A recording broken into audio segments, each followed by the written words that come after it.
Segundo o livro de Samuel, capítulo de número 21, verso de número 8, que vai dizer assim: Tomou o rei os 2 filhos de Rispa, filha de Aia, que ela tivera de Saul, a saber, a Armoni e a Mefibosete, como também os 5 filhos de Merabe, filha de Saul, que ela tivera de Adriel, filho de Barzilai, Meulatita, e os entregou na mão dos gibeonitas, os quais o enforcaram no monte, perante o Senhor. Caíram os 7 juntamente, foram mortos nos dias da colheita, nos dias primeiros, no início da colheita de cevada. Então Rispa, filha de Aia, tomou um pano de saco, estendeu-o para si sobre uma rocha, desde o início da colheita, até que a chuva caiu sobre os corpos. Não deixou as aves do céu pousar sobre eles de dia, nem os animais do campo de noite. Foi dito a Davi o que fizera Rispa, filha de Aia, concubina de Saul. Então foi Davi e tomou os ossos de Saul e de Jonatas, seu filho, dos moradores de Jabes de Gileade, que os haviam furtado da praça de Bet-sean, onde os filisteus tinham pendurado quando feriram Saul em Gilboa. Davi trouxe dali os ossos de Saul e os de Jonatas, seu filho, e ajuntaram também os ossos dos enforcados. Enterraram os ossos de Saul e de Jonatas, seu filho, na terra de Benjamim, em Zelá, na sepultura de Quis, seu pai. E fizeram tudo o que o rei ordenara. Depois disso, Deus se aplacou para com a terra. Essa história, irmãos, que é narrada no livro de 2 Samuel, e que nós vamos tomar aqui esta mãe chamada Rispa, ela é uma história triste, sim, é uma história que choca, sim, mas nós conseguimos, através dessa história, como toda a Bíblia, tirar lições muito importantes para a nossa vida. Eu vou passar para os irmãos o contexto dessa história, para depois eu pensar juntamente com os irmãos algumas lições a respeito dessa história. A Bíblia vai dizer que quando Davi está no seu reinado, a terra vai passar por um período de 3 anos de grande fome. E Davi vai perguntar ao Senhor o porquê que a terra estava padecendo de fome, o porquê que a terra estava padecendo daquele problema. E o Senhor, como Ele sempre faz, Ele vai dar a resposta para o rei Davi. E o Senhor vai dizer a Davi que Saul quebrou uma aliança que Josué tinha feito com os gibeonitas.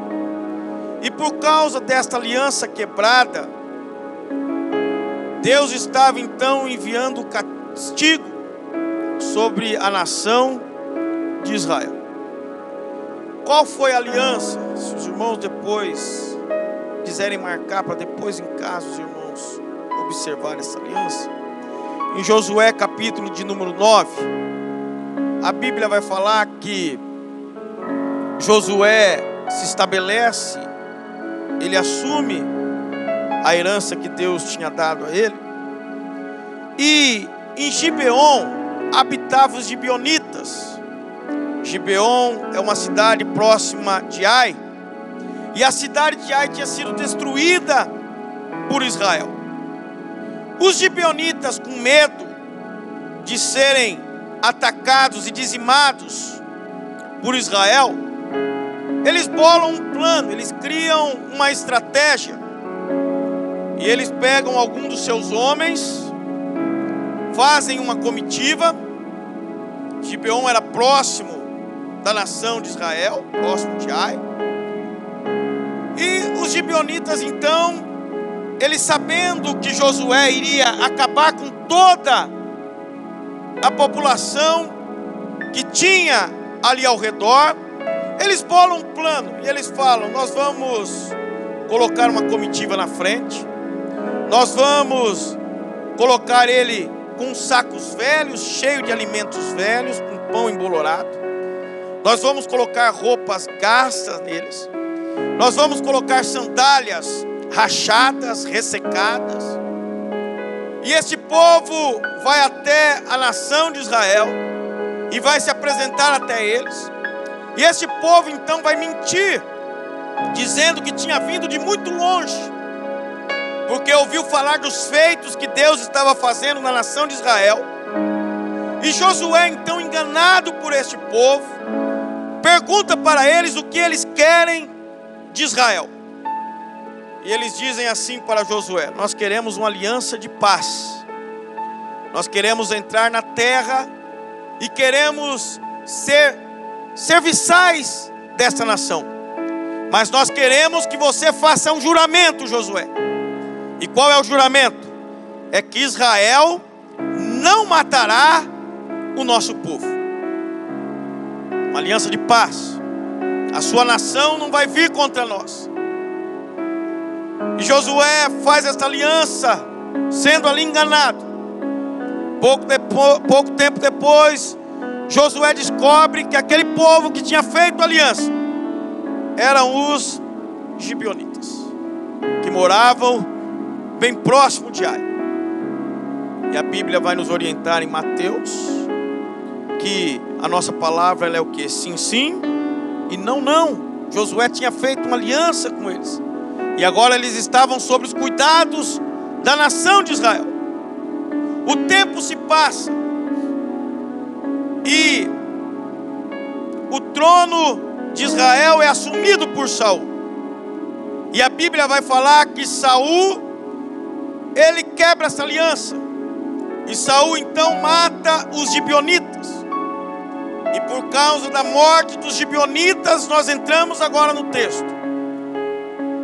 Israel sofre por 3 anos consecutivos de uma grande fome. Davi, como rei da nação, ele precisa solucionar o problema, ele precisa resolver o problema.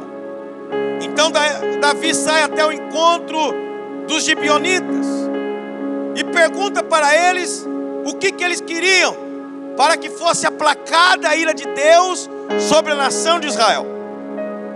E os gibeonitas então vão pedir a Davi 7 descendentes de Saul, para que eles subam com esses 7 descendentes até o monte Gilboa, e ali sacrifiquem estes 7 descendentes perante ao Senhor, para que a ira de Deus seja aplacada e aquilo que Saul tinha feito possa ser perdoado. Davi de imediato concorda com a proposta dos gibeonitas. E aí entra a história dessa mulher chamada Rispa, que era filha de Aia e uma das concubinas do rei Saul. Desta união de Rispa com Saul nascem Armoni e Mefibosete. Notem que esse Mefibosete não é o Mefibosete filho de Jonatas. E esses 2 jovens são entregues para os gibeonitas. E a Bíblia diz que os gibeonitas pegam essas 7 descendentes de Saul, e ali no monte Gilboa, estes 7 descendentes de Saul, eles são enforcados. E aqui entra a história desta mulher.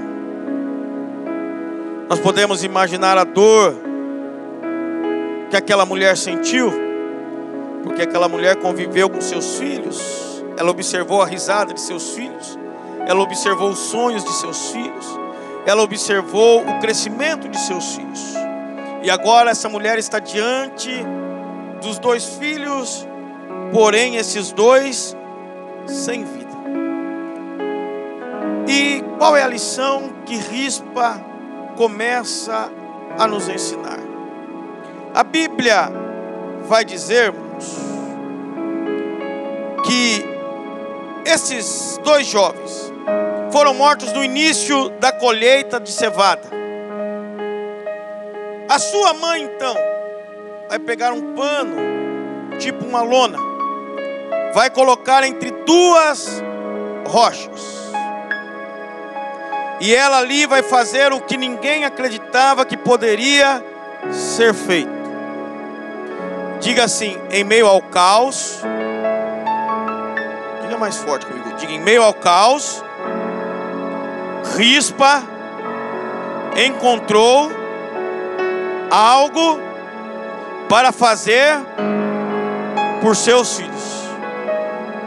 É interessante, irmãos. Você imagina a situação desta mulher. Os seus dois filhos estão mortos, estão enforcados. E em meio a este caos, em meio a este problema, esta mulher ela conseguiu enxergar algo que poderia ser feito pela vida dos seus dois filhos. E o que essa mulher ela vai fazer então? Ela vai cuidar para que as aves e os animais do campo não se alimentem do corpo dos seus filhos. Ela vai então procurar preservar o corpo dos seus filhos. Isso nos mostra o tamanho do amor que uma mãe tem. E essa mulher ela permanece por 7 meses, um período de 7 meses, de noite e de dia cuidando para que as aves do céu, as aves de rapina, não comessem a carne das crianças, e de noite espantando os animais ferozes para também não atacar o cadáver das crianças. Pode parecer uma atitude insana, pode parecer uma atitude estranha e sem nexo algum, mas eu gostaria de listar para os irmãos algumas lições desta mulher. A primeira lição que eu aprendo com Rispa, irmãos, é que todos têm o seu valor. E uma mãe, irmãos, ela trata os filhos exatamente assim. Pode ser que ela tenha aquele filho mais problemático, aquele filho que mais dá trabalho, aquele filho que muitas vezes só vem notícia ruim, mas a mãe, ela dá o valor devido a cada um dos teus filhos. A mãe, ela nunca deixa ninguém para trás. A mãe, ela tem sempre ao seu lado todos os teus filhos, porque ela cuida dos teus. E a mãe, ela tem esse cuidado especial, e ela identifica no filho que cada um deles tem o seu valor. Quer ver? Chega para uma mãe e fala mal do filho dela, você vê. A mãe falta ficar maluca. Todo mundo pode enxergar o ponto negativo, mas uma mãe, ela sempre vai enxergar o ponto positivo que o seu filho tem. Então a mãe olha para o seu filho, e a mãe consegue sempre extrair dele aquilo que ele tem de mais positivo, porque quando ela olha um filho, ela consegue enxergar ali um valor intrínseco dentro deste filho. Por isso que é muito complicado, muitas vezes para os pais, que muitas vezes tem um olhar mais duro, um olhar mais disciplinador.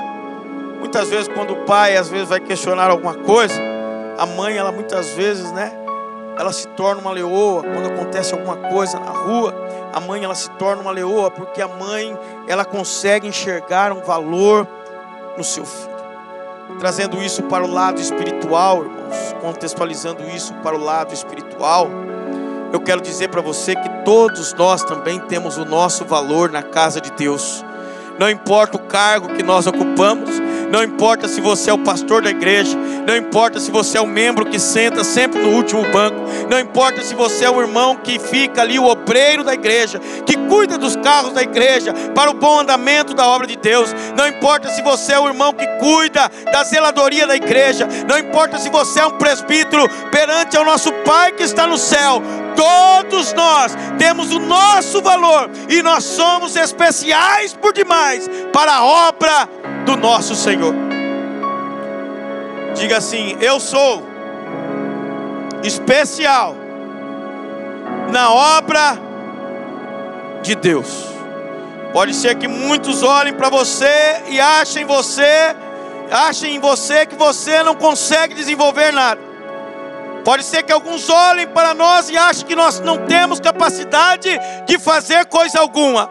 Mas o amor de mãe é igual ao amor de Deus. Quando Deus olha para nós, Ele consegue enxergar em nós o nosso valor. Eu não era nada, mas quando Deus olhou para mim, Ele conseguiu enxergar em mim o meu valor. Você não era nada, mas quando Deus olhou para você, Ele olhou com um olhar de mãe, com um olhar de compaixão, e Ele conseguiu encontrar em nós algum valor, a ponto de nos amar e nos alistar para o teu reino.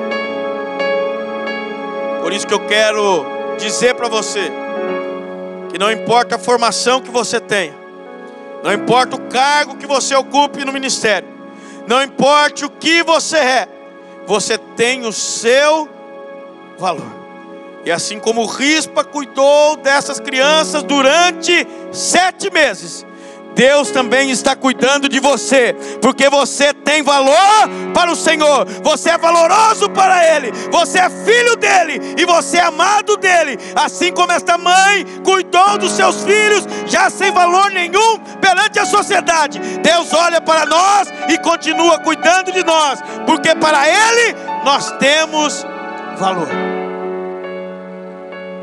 Muitas vezes nós somos abandonados. Muitas vezes tem pessoas que só valorizam a gente quando nós ocupamos algum cargo de destaque, ou quando nós podemos dar alguma coisa. Mas Deus, quando olha para nós, nós não precisamos ter nada, assim como essas crianças não tinham nada. Ele olha para nós e diz: esse tem valor, essa tem valor, esse tem valor. Eu quero dizer para você esta noite que você tem o seu devido valor. Então não fique se olhando por baixo, mas se coloque na posição que Deus te chamou, porque para Ele você tem o seu devido valor. Outra coisa que eu aprendo com essa mulher está no verso de número 10, que vai dizer que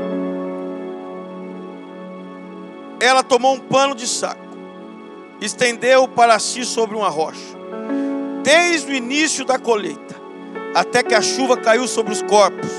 Não deixou as aves do céu pousar sobre eles, nem de dia, nem os animais do campo de noite.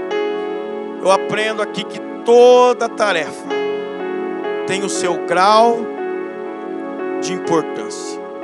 Diga assim comigo: toda tarefa, toda missão, todo ministério que a mim é confiado tem o seu grau de importância. Ainda, irmãos, que abanar cadáver, porque Rispa ficou ali durante esses 7 meses, abanando o cadáver dos seus filhos e zelando para que nenhum animal o atingisse, pode parecer algo muito insignificativo, mas aquela tarefa, ela tinha um imenso valor.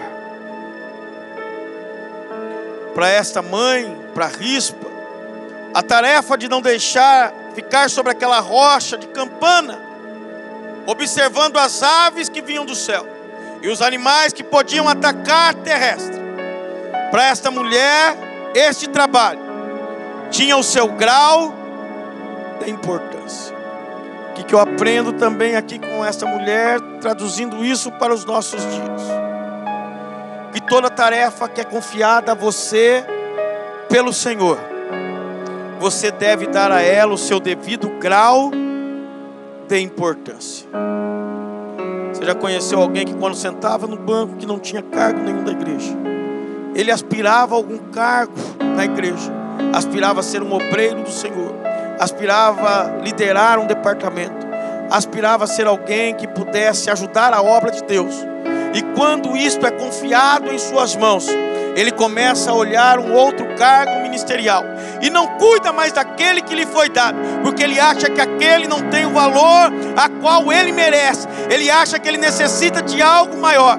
Mas não, esta mulher aqui está nos ensinando que toda tarefa dada, toda missão dada, todo ministério entregue em tuas mãos, ele tem o seu grau de importância. Então o que ela está nos ensinando? Que nós devemos zelar e nós devemos cuidar com esmero e com dedicação por tudo aquilo quanto é confiado em nossas mãos. Se for confiado em nossas mãos, nós devemos fazer com a qualidade e a diligência devida em nome de Jesus.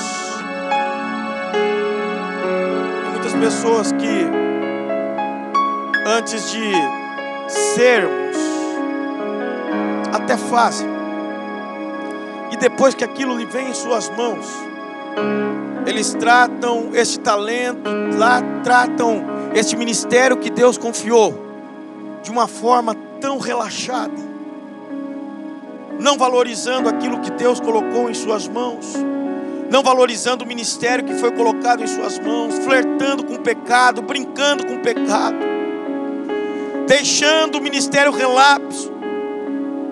E esta mulher vai nos ensinar que não importa a função, não importa o ministério que foi entregue, você deve fazer ele com toda a diligência. O que é ser diligente, irmãos? Você imagina um delegado, quando ele tem um boletim de ocorrência sobre a sua mesa, ele precisa ir fazer o que, irmãos? Diligências. Ele precisa buscar informação, ele precisa se municiar de provas, ele precisa ter ali um amplo documento para que ele possa realizar o seu trabalho.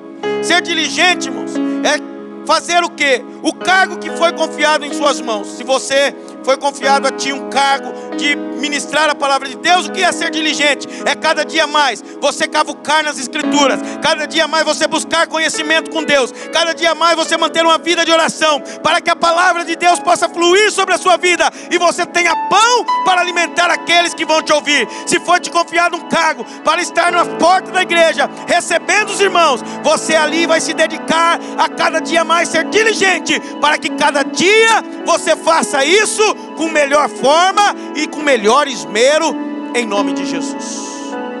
Esta mulher, ela nos traz lições, irmãos, preciosas. Ela estava ali abanando o cadáver dos seus filhos, e durante 7 meses esta mulher deu o devido grau de importância que teria que ser dado. Você acha que ninguém chegou para ela e falou assim: larga isso daí, Rispa, os meninos não voltam mais? Depois de um tempo, irmãos, já estava ali tudo decomposto.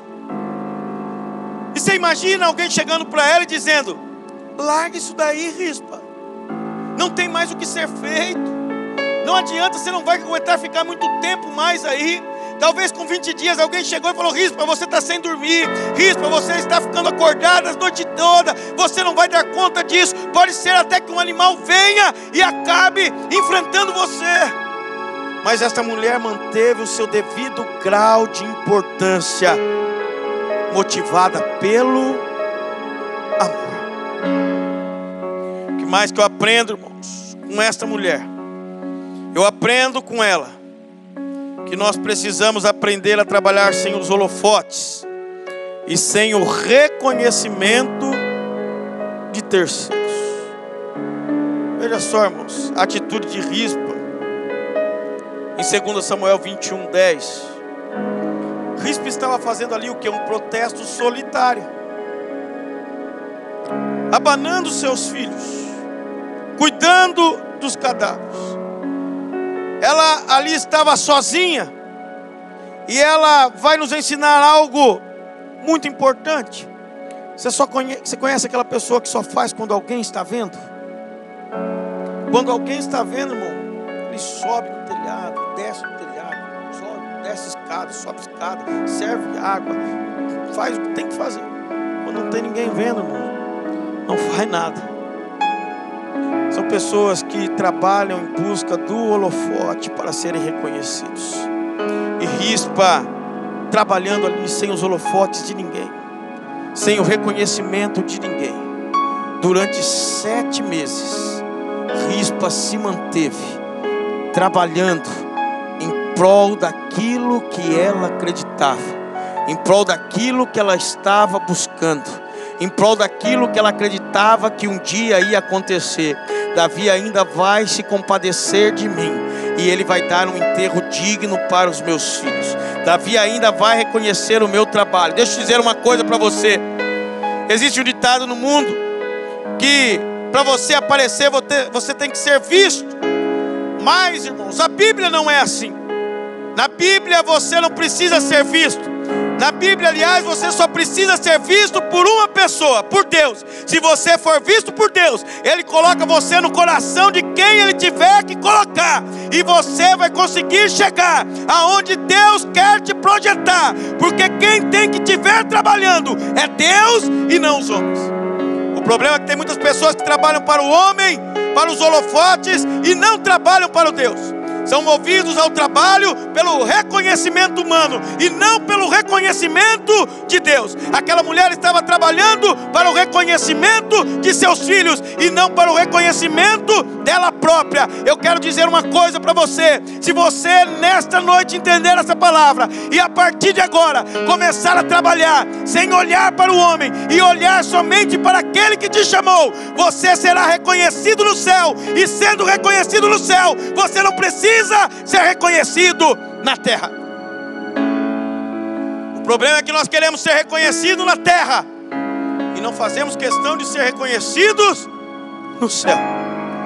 Quando Deus quer diferente, Ele quer que primeiro você seja reconhecido no céu, para depois Ele derramar a bênção sobre a sua vida. Eu quero dizer para você que trabalha, para você que está me assistindo, que é incansável na obra do Senhor, que faz por amor, eu quero dizer para você que ainda que o homem não te veja, Deus está te vendo, e Ele pode colocar você no coração do rei, e você vai chegar aonde Deus determinou que você chegaria.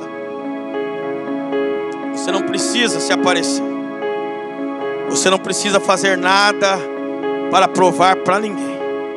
Você só precisa ser como Davi, um homem segundo o coração de Deus. Davi não estava nos holofotes. Estava? Não. Samuel vai até a casa de Jessé. Chega lá, ele olha o primeiro e fala: é esse. Quem que é o mais velho? Então é esse. Esse vai ser o rei de Israel. Daí Deus fala assim: não é esse. Vem o segundo. Ele fala: é esse. Tem jeito de rei. Deus fala: também não é isso, mano. Vem o terceiro. Ele fala: agora é. Deus olha para ele e fala: também não é isso, porque eu não vejo como os homens vê. O homem olha pela aparência, Samuel. Estou procurando o coração. A ponto de Samuel fala: Jessé, tem mais alguém entre os seus? Porque já passaram todos e não é nenhum deles. Jessé fala: tem um. Está cuidando lá das ovelhas. Chama este. E ninguém senta à mesa até que o mancebo chegue para sentar entre nós. O que eu estou dizendo para você esta noite é que você precisa aprender com Rispa, você precisa aprender com Davi, você precisa aprender que você não precisa de holofote de ninguém, você só precisa da presença de Deus na sua vida. E se você fizer para que o reino dele prospere na terra, Deus vai olhar o seu coração, Deus vai enxergar a sua vida, e é Ele mesmo que vai mandar Samuel buscar você aonde você estiver. Você pode estar escondido numa igreja de 5 membros, Deus vai te achar e Ele vai te visitar, e Samuel vai te buscar, e você vai crescer em nome de Jesus. Você não precisa falar do que não sabe, você não precisa pregar o que não sabe, você só precisa fazer a vontade de Deus. Mas eu estou aqui neste lugar, Deus me chamou para o ministério de louvor, e quem vai me ver neste lugar?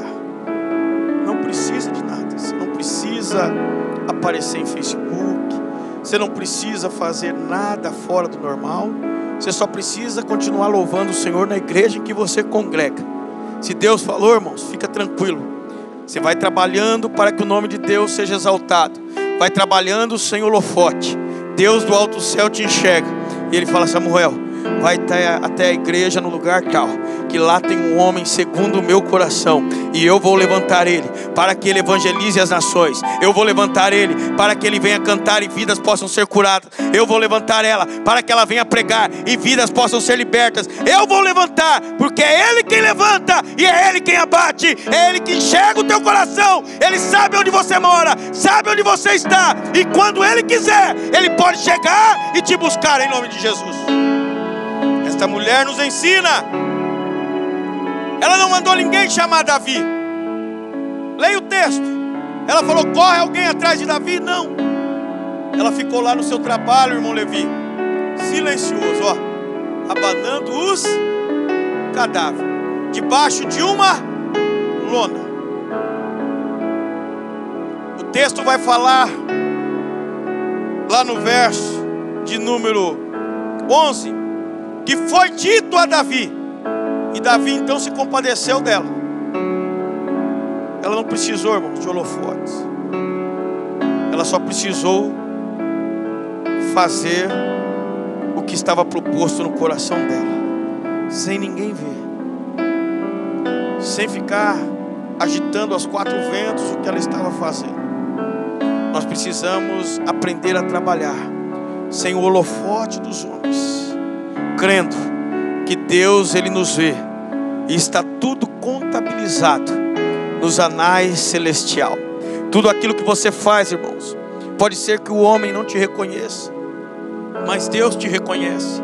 Eu sempre digo para a igreja, pode ter que às vezes nós temos irmãos que trabalham muito, e muitas vezes pela correria, como nós também trabalhamos bastante, nós às vezes esquecemos de elogiar, nós às vezes esquecemos até mesmo de falar um obrigado. Isso é natural do homem, e muitos se entristecem porque eles estão atrás de um holofote.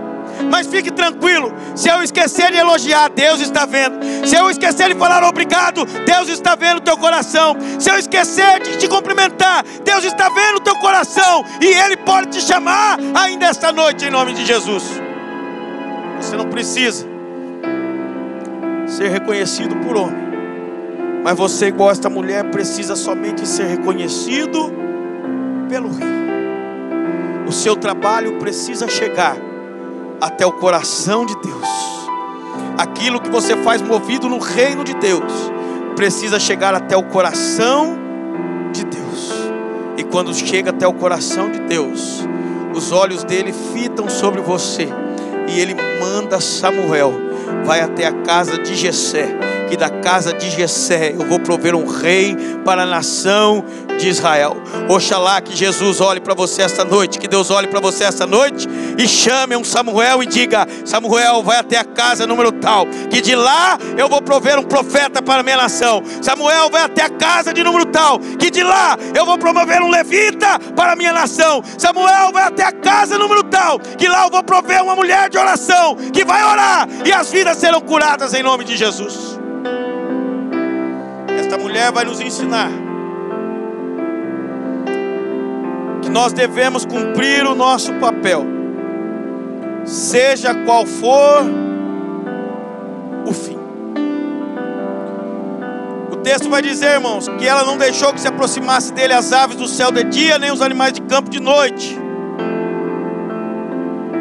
Vou fazer uma pergunta para você esta noite. Qual o papel neste momento que cabe a você? Você tem feito o papel que cabe a você? Você que é esposo, você tem feito o papel que cabe a você? Você que é filho, você tem feito o papel que cabe a você? Você que é esposa, você tem feito o papel que cabe a você? Hoje, que é o dia das mães, falar aos filhos: você tem sido um filho grato, digno, respeitoso e afetuoso para com a sua mãe? Você recebeu cuidado, você recebeu atenção, você recebeu carinho? Quem é mãe sabe que eu estou falando, quem é pai também. Sua mãe passou várias noites, às vezes, sem dormir, preocupada com você. Eu que tenho filhos, a gente, quando tem o primeiro, quantas vezes a gente não foi no berço colocar o dedo próximo do nariz, só para ver se estava saindo aquele ar quente? E daí você voltava despreocupado. Uma hora depois você voltava de novo para observar. Você, filho, tem dado o devido valor e feito o papel de filho para com a sua mãe? Você, chefe, você, líder, você que tem um cargo, você tem cumprido o seu papel, seja qual ser o fim dele? Essa mulher, ela cumpriu o seu papel sem saber qual seria o fim que ela estava fazendo. Mas ela cumpriu por 7 meses o seu papel. Outra coisa que essa mulher me ensina é a transformar a sua dor, irmãos, em algo produtivo. Verso 11 e 12. Foi dito a Davi o que fizera Rispa, filha de Aia, concubina de Saul. Então foi Davi, tomou os ossos de Saul e de Jonatas, seu filho, dos moradores de Jabes de Gileade, que os haviam furtado da praça de Bet-seã, onde os filisteus o tinham pendurado, quando feriram Saul em Gilboa. Esta mulher, ela conseguiu transformar a dor, irmãos, em algo produtivo. O que esta mulher nos ensina, irmãos? Que nós devemos transformar aquilo que está doendo em nós em algo que seja proveitoso para nós. Não adiantava ela ir para a casa dela, irmãos, ir para os seus aposentos e viver um luto eterno, ou viver um luto de 7 meses. Observe comigo. Se essa mulher não fizesse isso, se essa mãe não fizesse isso, ela saberia qual seria o fim dos filhos dela? Não, por quê? Até saberia. Uma ave comeu, um bicho à noite levou. Mas essa mulher, fazendo com que a dor dela fosse transformada em algo produtivo, ela pôde observar, irmãos, o rei Davi se indignando da história dela, mandando ir buscar os ossos de Saul, que era pai dos meninos, mandando ir buscar os ossos de Jonatas. E esta mulher, através do algo produtivo que ela fez em meio à dor, ela conseguiu ver não somente os seus 2 filhos, como também o pai de seus filhos e o irmão de seus filhos serem enterrados de uma forma digna. O que eu quero dizer para você esta noite é que, se você pegar a sua dor e você se trancar no seu quarto, se você pegar a sua dor e trancar ela em você e não transformar ela em algo produtivo, o fim não será tão bom quanto o fim que levou essa mulher. Eu quero encorajar você esta noite, você mãe, você que está me assistindo, você que está me ouvindo. Eu quero encorajar você a aplicar a sua dor em algo que seja produtivo. Para quê, pastor? Para que você não caia numa depressão, para que você não caia numa doença que afete a sua alma, para que você possa ver um futuro de glória em meio a essa dor que você está vivendo. O que você quer, pastor? Eu quero que você exercite a sua fé no tempo de dor, no tempo de calamidade, para que Deus possa fazer algo por você. Essa mulher, ela abanou os cadáveres de seus filhos, e foi a forma que ela encontrou para ser produtiva em meio à sua dor. Uma vez que essa mulher, ela não era responsável pela morte dos seus filhos, foram os gibeonitas, foi Saul que quebrou uma aliança que trouxe esse problema. Nós podemos deixar de ser abençoados e de abençoar alguém simplesmente pelo ato de nós nos entregarmos à autocomiseração. O que é autocomiseração, irmãos? É a pessoa que sente pena dela mesma. Você já conheceu alguém assim? Pessoas que têm pena dela mesma. A autocomiseração é mais ou menos assim: se eu chego para alguém e choro um problema, a outra pessoa, ela vai chorar um problema maior que o meu. E daí, se eu falo um outro problema, quem se autocomisera, ele nunca quer ficar por baixo do problema. Ele sempre tem um problema maior que o seu. E ele se faz de coitado. É aquele que diz: a vida não foi justa comigo, a vida foi ingrata comigo, os meus amigos foram ingratos comigo, a sociedade foi ingrata comigo, a igreja foi ingrata comigo, os irmãos foram ingratos comigo. Não é, irmão. É que você tem pego a sua dor e tem tratado ela de uma forma que não é para ser tratada. Você não tem transformado a sua dor em algo produtivo, Mas esta noite eu estou aqui para você, orientar você e dizer para você que você precisa fazer como esta mulher, você precisa fazer como Rispa. O problema não é meu, a consequência veio, e agora eu estou com essa dor, e eu não vou cruzar meus braços, eu vou fazer algo produtivo, eu vou me levantar, e eu vou sair dessa situação, em nome de Jesus. Eu quero dizer para você que você não é coitado.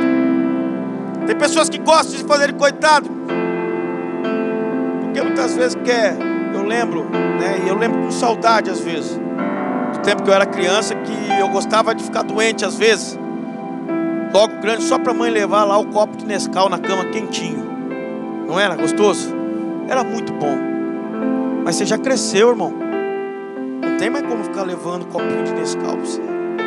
Você precisa pegar a sua dor, e você tem que encarar ela de frente e fazer algo produtivo em meio à sua dor, para que o seu fim seja abençoado em nome de Jesus.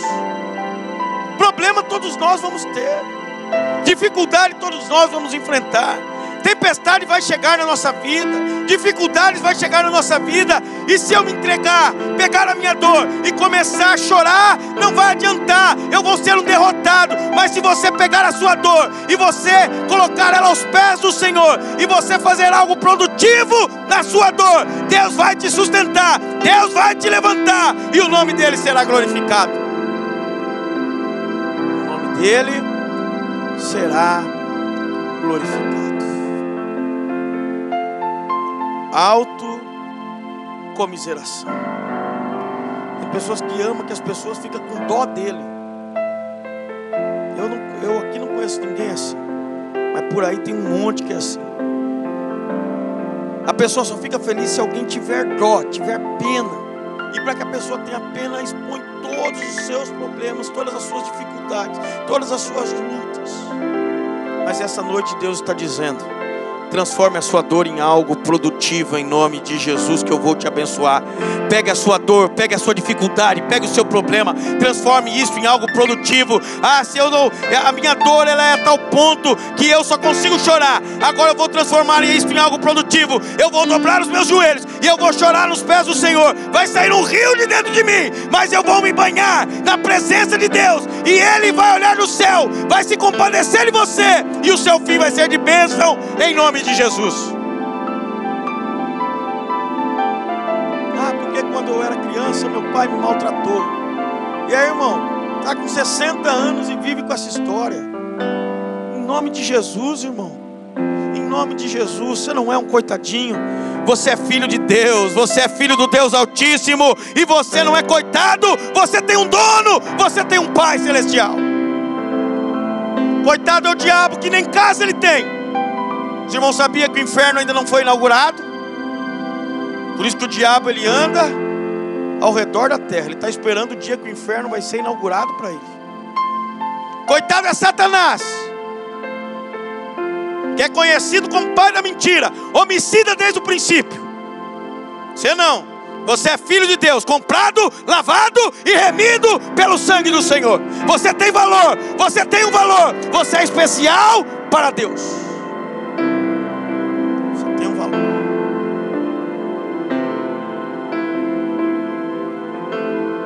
Para finalizarmos, nós temos que entender que as nossas atitudes,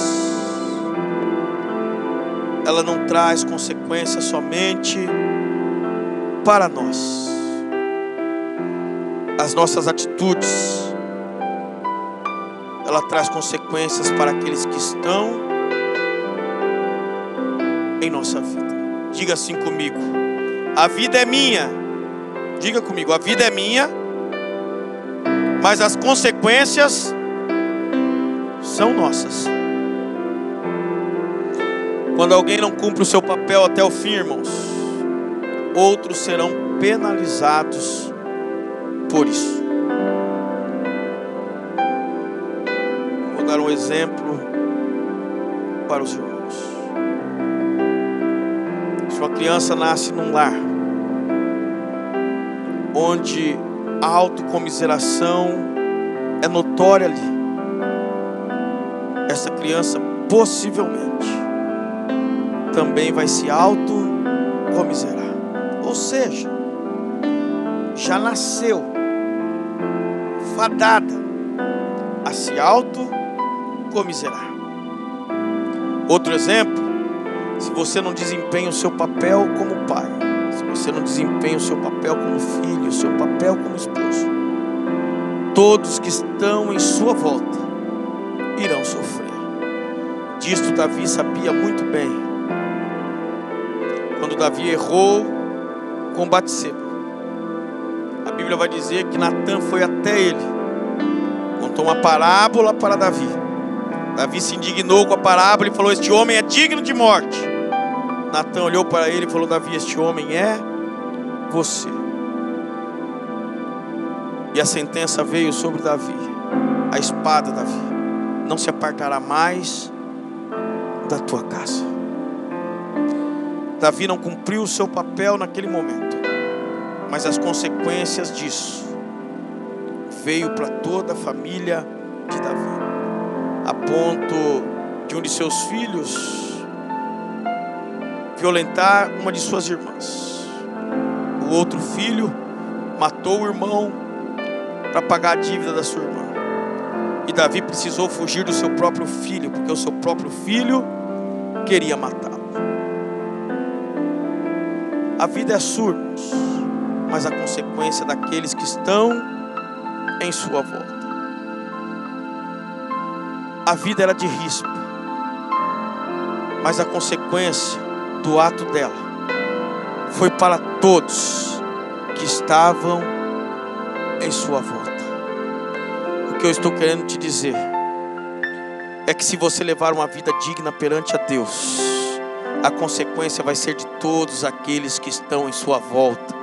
O contrário também é verídico, é verdade. O que eu estou querendo dizer para você neste momento, irmãos, é que você precisa aprender com esta mulher. Você precisa dessas lições que Rispa nos dá. Você precisa urgentemente entender, em primeiro lugar, que você tem um valor. Não importa o que os outros falam. E como hoje é o Dia das Mulheres, as mulheres têm um problema maior nessa área sentimental. Homem, se você fala assim para ele que ele é feio, ele não está nem aí, né? Ele pega e fica de boa. Se você falar para uma mulher brincando, irmão, você criou um problema danado. Se você falar: hoje você não está muito bem, ou não está muito bem o seu cabelo, você criou um problema danado. Então a mulher às vezes tem esses complexos, muitas vezes de inferioridade. Mas Rispa, com a atitude dela, mostrou que todos têm o seu valor. Eu estou aqui esta noite olhando para você, irmã, você que é mãe, você que é mulher, para dizer que você tem o seu valor em nome de Jesus. Se talvez você tenha um esposo que não te valoriza, talvez você sofre com seus filhos e você ouve às vezes coisas que você não deveria ouvir. Eu venho aqui esta noite como homem de Deus para falar para você que você precisa levantar a sua cabeça, porque você tem um valor. Eu venho aqui dizer para você que toda tarefa que Deus te deu e colocou em suas mãos, ela tem o seu grau de importância.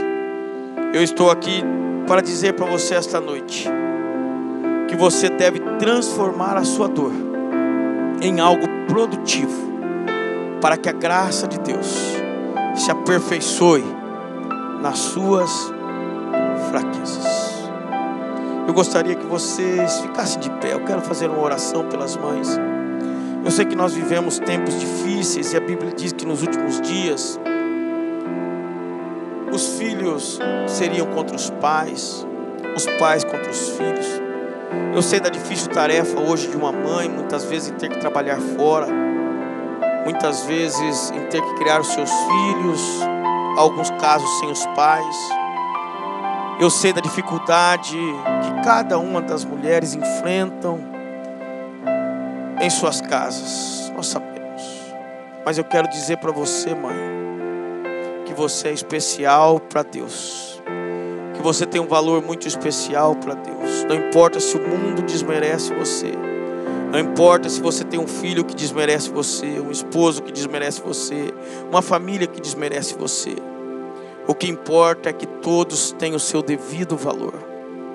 Eu quero orar para você, para que Deus te dê sabedoria, porque a Bíblia diz que a mulher sábia edifica o seu lar. Eu sei que muitas vezes, em meio à pressão do dia a dia, em meio aos problemas do dia a dia, nós não conseguimos agir com sabedoria em algumas circunstâncias. E muitas vezes nós metemos os pés pelas mãos e erramos feio. Mas eu quero pedir essa noite para que Deus te dê sabedoria, para que você possa conduzir os seus filhos, para que você possa conduzir a sua casa.